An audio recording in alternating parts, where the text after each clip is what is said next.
Hey, what's going on, everybody? My name is Dr. Boyce Watkins, and tonight we're going to talk about Coinbase. Coinbase is in the news. Coinbase is a place where you probably keep a lot of your crypto. Coinbase is a place where you may have made a lot of money. Maybe you lost some money there. Coinbase is a place where there are trillions of dollars in assets located right now. Well, guess what? Coinbase is in the news because Coinbase users are getting hacked and they're losing lots of money.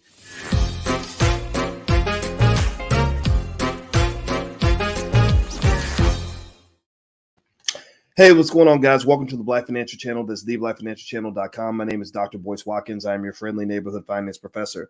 On the Black Financial Channel, we talk about Black wealth and Black economics every day, sometimes as much as 10 times a day. Under one condition, the condition is that you must be B1, aka Black First. Black First means that we put our own community at the top of the priority list. Black First means that we love our people before we love everybody else. Black First means that we understand we must be one in order to be successful. And that hashtag is B and the number one, hashtag B1. If you agree with this philosophy, put a hashtag B and the number one in the chat. That's hashtag B1. So let me talk to you guys about Coinbase. There's some crazy stuff going on with Coinbase. First of all, I want to ask you all, how many of you use Coinbase for your crypto? How many of you have even a penny in a Coinbase account right now? Let me know if you own Coinbase at all. That's their color is blue, and they're pretty popular. It's a very well-known app, and it's a place. Coinbase is a place where there are literally hundreds of billions of dollars in crypto. Like there's a ton of crypto on Coinbase. In fact, I'd be curious to know. I'm actually going to look it up, but I want to say that there's definitely hundreds of billions of dollars of crypto there, and a lot of people, a lot of people trust this company. A lot of people trust Coinbase to protect their crypto. Now, here's the thing: there is a reason to be concerned about what's going on with crypto, what's going on with Coinbase in particular. I just saw the story on CNBC, and it basically is talking about some people that got hacked. And it's not just a couple people. There's literally about 12,000 customer complaints all around the country, 12,000 complaints about Coinbase and their horrible customer service system. And I read a terrible story about a poor guy who had $1 million in crypto, and he lost $700,000 because somebody broke into his account. And he called Coinbase. He called the customer support team, and they pretty much just kind of gave him the middle finger. They kind of told him like, well, hey, that's your problem. It's your fault. You really, that's you should have put your money here, partner, if you can't protect it. And I thought that was kind of a crappy way to respond to a customer. And this is according to what the guy said. Now, obviously, there's two sides to every story, but it's not just one story. It'd be one thing if it were just kind of like a one-off, but actually Coinbase is getting thousands and thousands of complaints right now from customers who feel that the company isn't doing enough to protect their assets. Now, why am I bringing up this whole situation with Coinbase with you right now? Well, it's because some of you have assets and you have money there, and you really need your money and you want to protect your money. And so in this article that I saw, it was actually on CNBC, where they were talking about what's going on with crypto, what's going on with Coinbase in particular. They were basically saying that the experts say pretty much what we've been telling you guys as well, which is that cold storage is the best way to preserve your crypto, right? Store it offline, and that makes sense, right, for most people. But then there are some people who don't really want to do cold storage, because cold storage has its own limitations, meaning that if you lose your keys, then you can actually just lose all your money and nobody can go get it for you. No bank can go recover it. There's nobody you can cry to. You can do whatever you want, and it's not coming back if you lose that key. And so effectively, one of the things you may want to think about is, if you do have money on Coinbase, I would encourage you not to put all your money on Coinbase, right? Meaning that if you have crypto, I would encourage you to maybe spread your crypto out, diversify a little bit, get your money out in different places so that you're not in a terrible situation in the event that something goes wrong with your account. Now, by the way, in the Black Business School, we do have a crypto investing club. So if you're interested, you can feel free to go to theblackcryptoclub.com. Also, the Black Crypto Club is going to meet at the All Black National Convention. Crypto is an important industry to be involved with. There's a lot of money being made there, but it's also a wave of the future. It's something that you want to be in right now. I don't think you want to wait, because most of these cryptos, especially the top 2 or 3, like Bitcoin and Ethereum, etc., are expected to double, triple, quadruple in price over time. So if you're interested in learning about crypto, don't be scared. Feel free to go to theblackcryptoclub.com. The URL is on the screen. Now, let me read some of this to you. In this article, it says, after thousands of customer service complaints, Coinbase started a new live phone support line. But numerous customers remain frustrated with the company after its latest effort to address their concerns. Take Eric and Molly Richardson, for example. The text message on Eric's phone alarmed him so much that he pulled over to the side of the road. It was a sunny afternoon in July. The retired attorney clicked on the message, which said someone had logged into his account. He logged on and soon got an email that his two-factor authentication had been changed, meaning his security settings had likely been compromised. Then the nightmare got worse. He and his wife Molly, so you know that they're probably not black. I don't know a lot of black Mollys. I mean, if your name is Molly and you're black, I apologize for that, but I don't know any black woman ever named Molly. He and his wife Molly had saved nearly 1.1 million in cryptocurrencies. Suddenly, a fraudster started withdrawing all their Bitcoin investments, about $700,000, as Eric watched, and there was nothing he could do. I was panicked. It was the feeling I hadn't had in a long time. And so, long story short, he says that the message was probably a phishing message to get him to click on a link where he gives away his login information. So, in case you don't know how phishing works, phishing basically is where they'll send you the email. And so you want to look out for this. Everybody, I want y'all to watch out for this. They'll send you an email saying your two-factor authentication settings have been changed, right? And that will make you click on the email. They'll say, click here to confirm that it's you, right? And then when you click on it, they'll say, here, log into your account so you can confirm that nobody stole your two-factor authentication settings.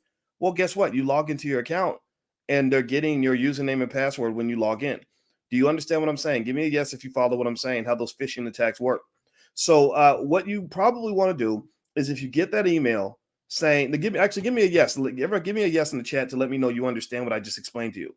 They'll send you the email telling you, hey, Courtney, hey, Montez, somebody just changed the two-factor authentication settings in your account. Somebody just logged into your account. Was that you? And then Charles Gunn, you jump in and you say, oh, no, that wasn't me. No. And they say, okay, well, click on this link so you can make sure that we know it's not you, right? So you'll click on the link and they'll take you to a website with a URL that's very similar to, but not exactly identical to, Coinbase, right? So they'll send you to this fake website where you will then give them everything that they need to know in order to thoroughly rob your black ass, right? So effectively, the argument obviously is, if you get a message like that, go right to the website. Do not go and just click on that link because they're going to take you somewhere, but they're not going to take you where you want to go to. Now, do me a favor, hit the thumbs up, share, subscribe button if you have not done it yet. One of y'all asked me about the Shiba Inu coin. I bought it for fun, but I don't own it as a serious investment. So if you want to know my 2 cents on Shiba Inu, ain't nothing to talk about. Except it's fun. It's a casino. It's gambling. It's like literally you're buying a coin and you're saying, my God, I hope Elon Musk tweets about his dog so that the value will go up 300%. So it's totally okay to buy Shiba Inu, but I just kind of need you to make sure that you're not thinking that Shiba Inu is the same as a serious investment. That ain't what it is, partner. I'm sorry. I know I might have hurt some of y'all's feelings, and I'm not trying to do that, but that's not, Shiba Inu is not your most solid investment you can make. And if you're putting more than, say, 2%, 1% of your portfolio in a place like Shiba Inu, you're probably not really investing. You're actually gambling. And so Coinbase is still moving on. They're launching, Coinbase is launching a marketplace for NFTs. NFTs are built on the Ethereum network. That's one of the reasons why I want to own the hell out of Ethereum, because Ethereum right now seems to be the place to be. I mean, but the thing is, this can always change. Nobody knows what the future is going to look like as it pertains to any of this. Nobody knows who the winners in this industry are going to be. We just think that we do, but we don't really know. Remember at the beginning of the internet, everybody thought Netscape and AOL were going to be the winners of the internet race, and obviously that's not true. So effectively, crypto is here to stay.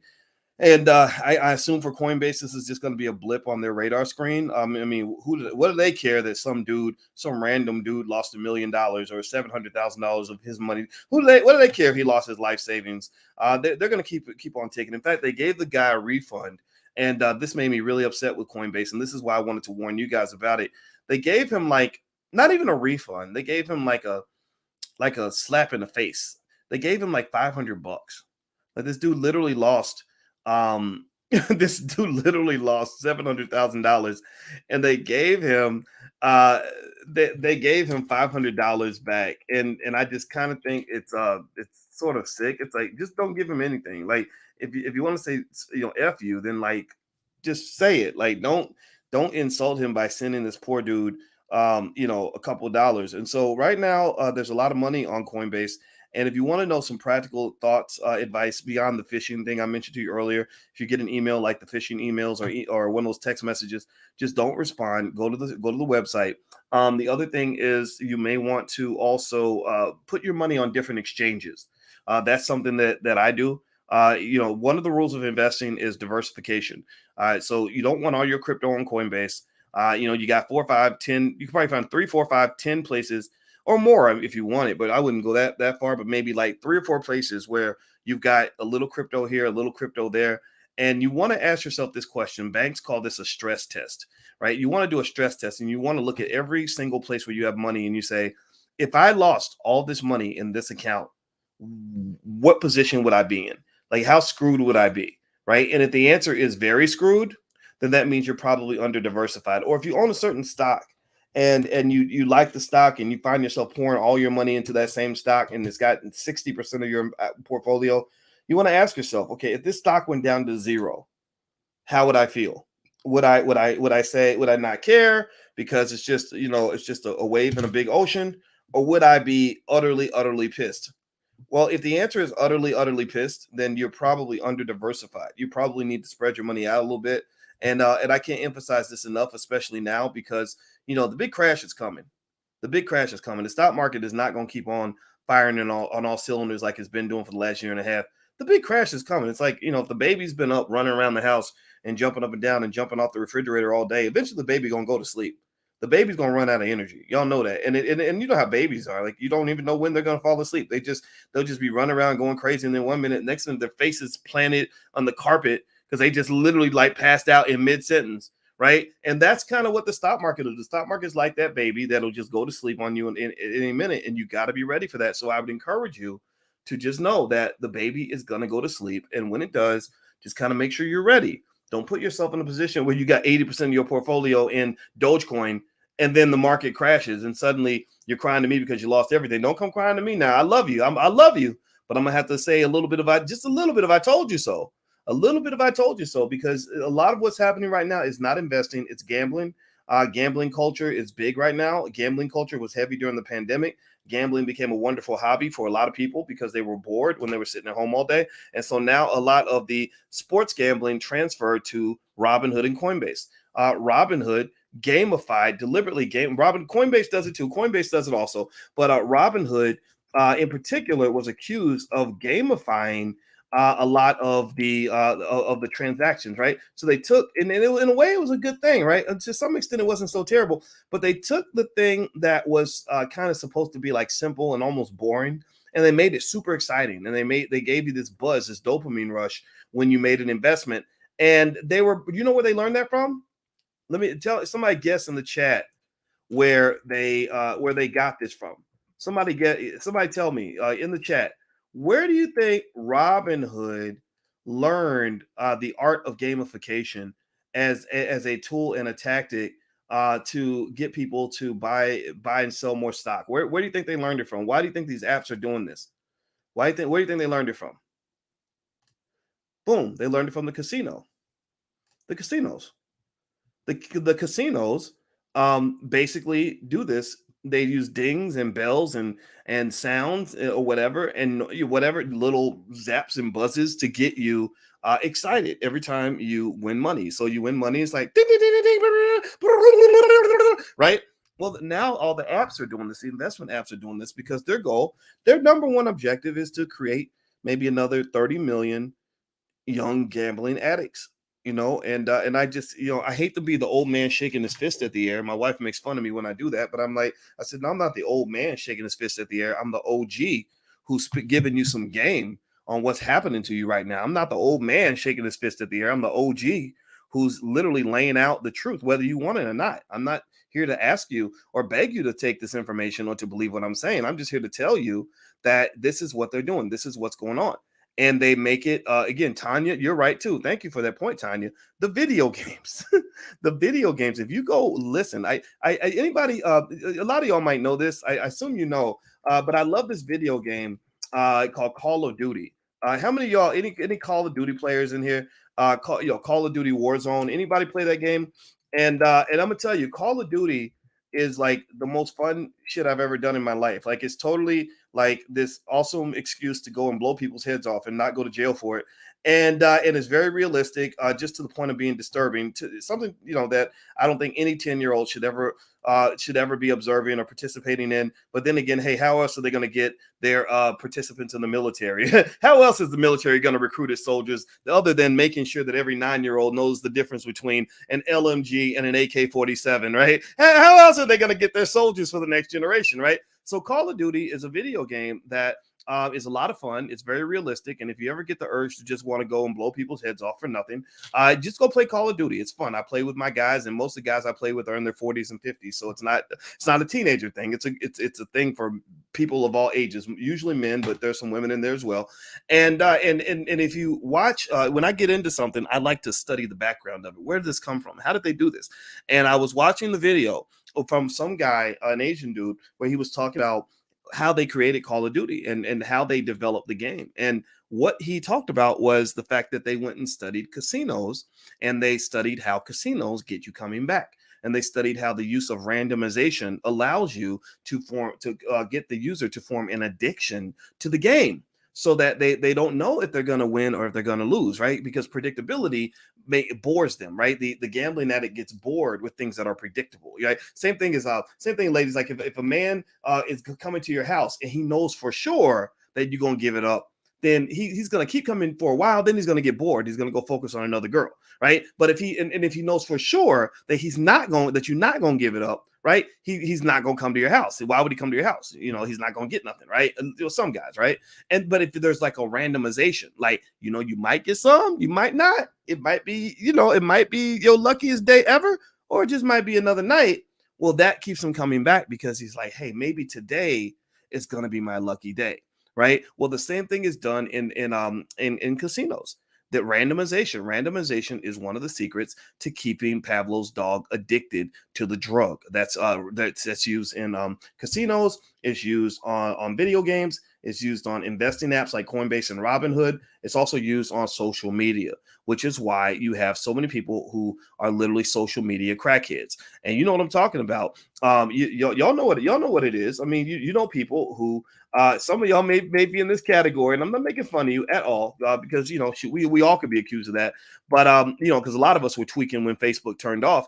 But the thing about it is that this creation of the social media crackhead is largely driven by the fact that they spent a lot of time studying how to make their product addictive. Because if you make your product addictive, then people are going to buy it, and you're going to maximize your profits and make a lot of money. That's what the tobacco companies learned. That's what the brother on New Jack City, when Wesley Snipes played. I forgot his name. Nino Brown. That's what Nino Brown learned. That's why crack was so profitable. The social media crackhead is incredibly profitable. The video game crackhead is incredibly profitable. The person who's addicted to their Coinbase and their Robinhood app and is trading on it every day is incredibly profitable, because, in case you haven't noticed, every time you trade on Coinbase, you are paying a fee. Every time you trade on Coinbase, they are taking money from every transaction. When you buy crypto, they take money out. When you put money in your account, they take a little bit out. When you sell your crypto, they take a little bit out. When you pull your money out of your account, they take a little bit out. And that's why Coinbase literally made more money than God last year. Let me see Coinbase revenues. Let me look this up. Do me a favor, hit the thumbs up button, share, subscribe button if you haven't done it yet. Please do that. Coinbase's revenues in 2020 were $1.14 billion, $1.14 billion. And that number has increased dramatically because this year they made 1.8 billion in the first quarter. So in the first quarter of 2021, Coinbase made more money in one quarter than they'd made in the entire previous year. Their money's growing by leaps and bounds. It can't stop, won't stop. They don't care how many angry customers they have because people are going to keep on coming back. I just want to make sure I warn the B1 Nation that this is a thing, this is real, and this is what's happening. So do me a favor, if you could, please hit the thumbs up, share, subscribe button. Just a reminder, if you're into Forex, we now have a Forex division in the Black Business School. We are teaching Forex. So we found a great guy named Courtney Logan who's going to lead our Forex department. And if you're interested in joining our master lecture on Forex trading and you want to get started, go to b1forex.com. The URL's on the screen. That's b1forex.com. Please hit the thumbs up, share, subscribe button if you haven't done it yet. Also, don't forget, we have the All Black National Convention coming up. That's going to be at the end of this month, October 29th through November 1st. I thought we had 40 experts. I mentioned we brought it together 40 Black experts. Actually, we have 50. We have 50 speakers, 50 speakers at this year's All Black National Convention in every area from how to shoot a gun to how to grow your own food, how to buy real estate, how to start a school, how to start a business. We got Akilani Honda, an extraordinary rapper. We got rappers here. We got real estate experts like Julian Gordon, medical experts like my sister, Dr. Latanja Watkins, Nathaniel Jordan, the Minister of Wellness, Queen Afua, Nuri Muhammad, Riza Islam, Dr. Claude Anderson. The list goes on and on and on. I cannot even name all the Black experts we bring together. This might be the largest gathering of Black experts and speakers anywhere. I don't know of any other conference or convention this year that has brought together 50 Black people to speak on their area of expertise. So it's going to be epic. It's going to be massive. We're going to have an award ceremony. We're going to have the B1 ball. We're going to just do it big. And we're going to have speed dating, just all kinds of speed networking, all kinds of fun stuff for you to do. These are two brothers, for example, that'll be there, Freddie Taylor and Al Duncan. Both of these guys are millionaires. You're not going to know about them because these guys are not on TV. They don't dribble basketballs. They don't bust raps. They're not, acting in your favorite movie, but these brothers are millionaires and they're independent Black millionaires who care about the Black community. These need to be our superheroes. These are the guys we need to pay attention to. These are the real men in the community. They ain't got a string of babies, mamas. They both love their wives for many, many years. They have kids in their home that they take care of. They care about Black people. These are my heroes, and these are two of the guys that are going to be at the convention. So, and other people like Queen Afua. You might know about Queen Afua. Queen Afua is my version of Dr. Fauci. She's the person that I lean on for medical advice when I want to learn and understand how to have a healthy immune system. I don't want to know how to take another pill. I don't really care about how to go get another jab. I can learn that on TV. But I really want to learn how Black people can have healthy immune systems so that we don't continuously get taken down by all these viruses out here. And so your immune system is your most natural defense. That is God's defense. And people like Queen Afua can teach you those things. So if you want to come to the convention, we are out of discounted hotel rooms. We have sold out on the discounted hotel rooms, but there are nice hotels in the area near the conference, near the resort, but also even on the resort, they still have space, but the rooms it's a very fancy place. So the rooms are not at a discounted rate like we had before, but we do have group discounts. College students, if you bring a valid student ID and let us know in advance, you can actually get in free. So college students can get in free with a valid student ID. So tell your wife, tell your kids, tell all your friends that the All Black National Convention is going down. And at the ball, one of the great singers that's going to be there is a sister named Victory Boyd. And I'm super proud of Victory Boyd because Victory actually is not just such an amazing singer that Jay-Z signed her on the spot. She signed with Rock Nation and she's now world famous. She's from our community, y'all. Seriously, we blew her up. We made her famous. We made her a superstar. She already was signed with Rock Nation, but she said in front of a crowd full of white and Black people that I wasn't really out there until they shared my video of her singing a Stevie Wonder song, and she blew up and went viral on our platform. So now she's world famous, and she went to go sing at the season opener for the Super Bowl, and they told her, if you don't have the jab, you cannot sing. And you know what she did? She gave them the middle finger.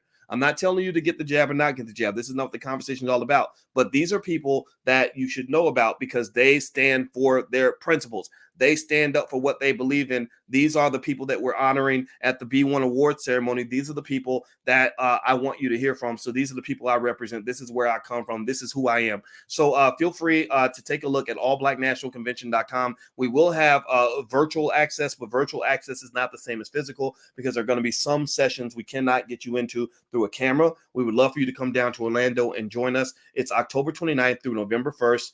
You can go to All Black National Convention to learn more. Also, we have a complete educational track for children. So even your children will be transformed. Even your children will be transformed. So feel free to go take a look.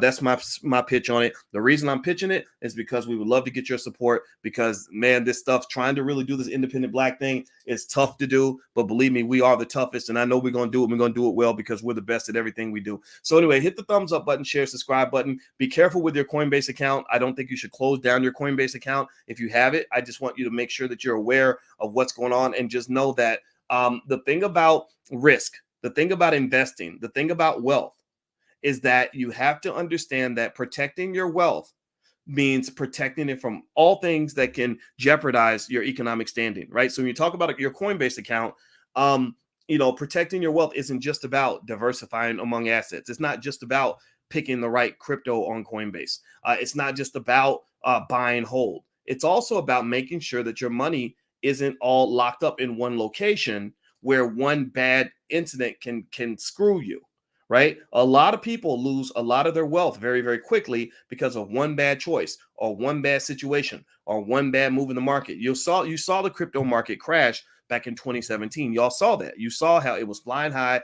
The gambling culture took over. Everybody was feeling good. People were running in the street butt naked, excited because they made so much money, right? Coinbase, I think, was just coming out at that time, but they were making a killing, right? Literally taking $1,000 and doubling it and tripling it within a month. So it created a heavy gambling energy, heavy gambling atmosphere. You had things like BitConnect out here in these streets. People were making money from BitConnect and trying and swearing up and down to me that BitConnect is a great investment. And I told them that no, it's not. Well, that things changed, right? We saw that market crash. So I don't want the same thing to happen to you now. So the number one rule is to diversify and to protect your wealth. And I'm telling you, don't put all your assets in one app. Spread your money out, spread your cash out, spread your stocks out. Don't just own a Robinhood account. You might want to have a Robinhood and an E-Trade and a TD Ameritrade. Same thing with your crypto, okay? That's really a great way to protect your assets so that bad things can happen. Also, you don't want to have all your money in stocks and crypto. If you can, get into real estate if you can, right? If you're in a position to buy a property or buy a house or do multifamily or whatever the case may be, you may want to consider doing that. Also, if you've got a business or if you don't have a business yet, maybe look into starting a business so you can start another cash flow stream. I think I forgot how many millions of people, I think 4.3 million people quit their job in the last month or two alone, right? So ultimately, there is the great resignation is a very real thing. And what's happening now is that millions of people don't want to go to work no more. And I'm really happy about it because I've been telling y'all for years, I don't believe in going to work. I haven't gone to work since the 90s. And I've been telling everybody about it, but didn't nobody believe me because they just were so addicted to the corporate plantation. Well, now, the greatest thing about this recent pandemic is that it woke a lot of people up. It made people stop and look around and realize that there were a lot of other possibilities out here for you that were better than that stupid job with that stupid boss and that stupid racist, horrible situation that you were in before. So I encourage you to continue to expand your horizons, continue to learn, continue to grow. This might transition also into things like knowing how to educate your own kids so that you can stay home and work from home, things like that. Lots of families are doing that. And actually, that is a theme at the All Black National Convention. We do have educators like King Randall, who built a school, 21 years old. Brother built a school in a month. Right? Everybody talking about it takes $8 million and 85 years to build a school. And one day my school's coming. This brother built that school in a month at the age of 21. We have other people there who know how to educate Black children. And so if you want to come out, I hope you'll come out to join us and hang out. It's allblacknationalconvention.com. That's as much as I have to say about that. I'm going to get out of here, guys. Please have a good day. Please hit the thumbs up button, share, subscribe button on your way out. And I will see you guys soon. So take care. God bless you. I'll talk to you later. Peace.